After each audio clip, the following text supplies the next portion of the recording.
World from Oxford Alien Adventures. Cat and Ant crouched as low as the Meeps closed in. Seven held up his thorny branch to try and scare the blue jellyfish creatures away. As he waved the branch, some of the white thorn tree blossom blew into the air. Suddenly, the Meeps began to shiver. "White stuff!" they hissed, sneezing and shivering like old balloons. "Bad white stuff!" "It's not the fear of thorns that keep away the Meeps from here after all," cried Ant. "It's the blossom. They must be allergic to it."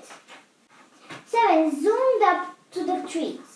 "We must gather as much blossom as we can," he said. "We can take it to Creator. She can use it to keep away the Meeps from the Cave of Life." Chapter 2. Water Find. Meanwhile, Max, Tiger, and Nock were staring up at the wrecked spaceship in the middle of the Cave of Life. Little did they know that a squad of crews was closing in. "The fragment is trapped underneath the ship," said Max, "and so is the source of the sap that can save the planet. How can we get to them?" Nock tried to lift the ship with his power, but it was too big and heavy. Suddenly, the friends jumped at the sound of Creator's voice. "Beware! Crews are headed your way. I am too weak to hold them back." "We must hide," said Max, shoving the ship's rusty door. "Quickly, inside!" Tiger and Nock followed him in, just as the cave began to shake.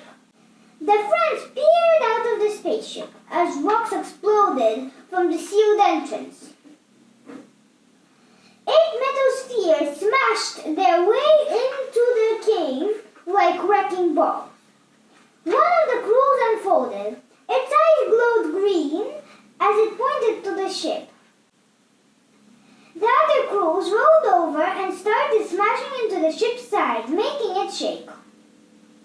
"The crews are trying to bash the spaceship out of the way so they can reach the fragment," cried Nock. Bang! Bang! Inside the ship, the vibrations from the crew's attack caused a stack of metal containers to topple over. Some cold water splashed upon Tiger. "Ugh!" he groaned. Max pointed to the canisters. "That must be the crew's old water supply. Just what we need," Tiger found. "What do you mean?" "Up on the surface, we added water to the sap puddle. It made the puddle a bit bigger, and the gobloons were able to drink it," Max explained. "A big drink might help the Creator recover enough to fight the Meeps and the crew." "Good idea," said Tiger, "but how can we get the water past the crews?" "Over here!" cried Nock. He had found the ship's main control panel. "The ship has energy shields. If I can switch them on, we may be able to shock the crews away." Blue power flickered from Nock's palms. Zap! The shields flickered for a second, and the crews were blasted backwards. Zap! "Take the water and get some help," said Nox. "What about you?" said Tiger. "I'll stay and shock the crews if they come near again," Nox said bravely. "I won't be able to hold them back for long enough, though. Hurry back!" Max rolled the water canister towards the door. "Let's go, Tiger!" Max and Tiger left the spaceship and rolled their canisters out of the cave. Zapped! Crews lay scattering around, but they were already recovering. "How will we find our way to Creator?" asked Tiger. "Hopefully she will show us the way," said Max. Panting for breath, the friends rolled their canisters along the tunnel, straight into a massive, monstrous mega Meep. "Shrink!" Max yelled as the tentacles snaked towards them. Max and Tiger pressed their buttons and dived behind the water canisters.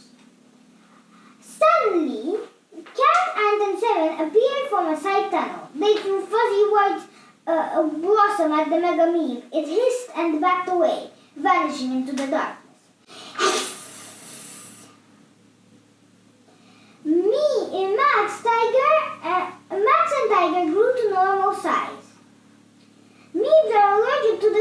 Blossom, Cat explained. Good work, Max grinned. How did you find us? Aunt pointed to the canisters. Those things make a real racket. We've brought water for Creator, said Tiger. Creator's face appeared faintly on the wall. Your plan is good, she whispered. Please, pour the water here. A hole opened in the ground. The children emptied the big canisters of water into the ground as quickly as they could.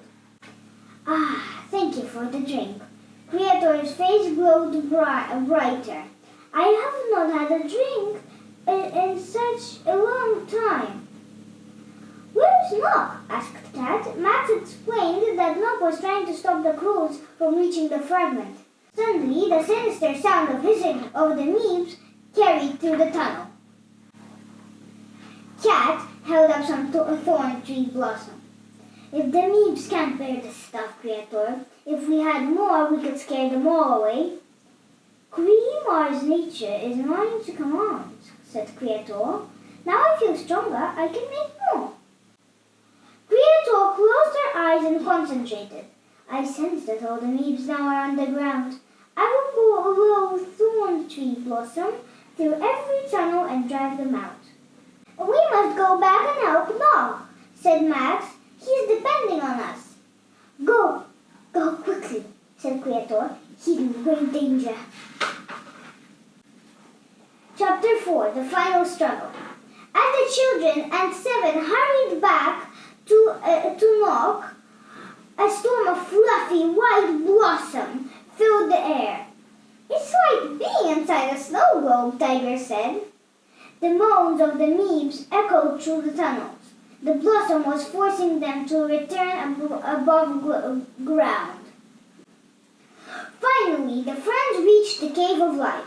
The ship had been pushed aside, and a large green fountain was bursting out of the ground. It was the source of all the sap on Creamar. The crews were hunting for the fragment. There was no sign of Knock. A crow reached into the sticky pool and pulled out the fragment. That's it. That's it. They've won, Tiger groaned. A hissing screech made the friends turn. The huge Megameeb was rushing towards them, fleeing from the storm of blossom. The Megameeb smashed into the cave and knocked the crews into the pool. The crews fizzed as the sap swarmed their systems. The crew with the fragment began to sink.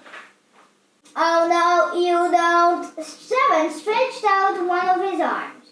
He snatched the fragment from the crew's claw and saw Nog hurrying down through the storm of blossom towards them and cheered. I had to get out of the ship, Nog explained. I shrank and hid in the tunnels to escape the crews. Seven gave Nog the fragment, and Nog locked it in his belt. Max looked up. The Megameeb was beginning to smash its way up through the cave roof. Let's get a lift out of here, he said. Shrink and grab hold of a tentacle. The friends hung on as the Megameeb squeezed out of the cave and into daylight. Then the Megameeb burst into hundreds of small Meebs. The micro friends all grew to normal size. You must leave, Max told the Meebs firmly. The planet cannot survive if you keep drinking all the sap. Your ship is no longer jammed, Aunt added.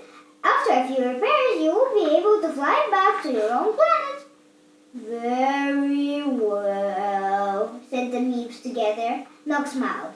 Now Creator has got her sap supply back, and with no Meebs to worry about, this planet will soon be back to normal. As the children returned to the ship, white flowers, the gabloons, grew all up around them. Creator's face beamed down from the sky. Thank you, my friends. Good luck with your mission. Just one more fragment to go, said Max. One more fragment, Tiger agreed, but lots of more adventures to come. Let's find out what happens next in The Space Hunt. Until next time, it was me, Mira. Bye bye! Switch off your telly.